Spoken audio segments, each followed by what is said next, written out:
আজ শব্দ এবং উচ্চারণ নিয়ে একটি ম্যাজিক দেখাবো আপনাদের। আশা করি এই ম্যাজিকটি আপনাদের সকলেরই ভালো লাগবে। একেবারে বোর্ডের উপরে লিখে রেখেছি একটি শব্দ, গাধা। আমরা ব্যঙ্গে বা তিরস্কারে এই গাধা শব্দটি ব্যবহার করে থাকি এবং এই গাধা শব্দের আরেকটি চমৎকার প্রতিশব্দ রয়েছে, সেটিও ব্যবহার করি। সেটি কি? গ দয়রেব ভ।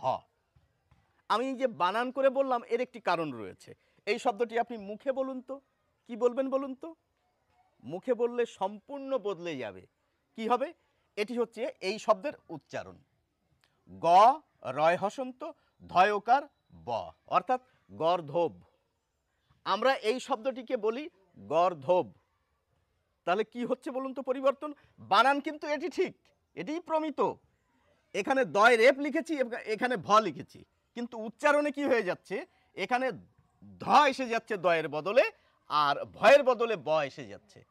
এটাই কিন্তু আপনি বলেন এবং এটাই আপনি শোনেন, অর্থাৎ এটি সাবলীল উচ্চারণ। কিন্তু চেষ্টাকৃত উচ্চারণে এই শব্দটি হওয়ার কথা গয় রয় হসন্ত দ ভয় হসন্ত। এই যে উচ্চারণটি আমি করতে পারি না। আমি এটাই বলি, এটাই করি। আপনাদের শোনালাম, কেমন লাগলো আলোচনাটি? যদি ভালো লাগে আরও 5 জনকে শোনাবেন।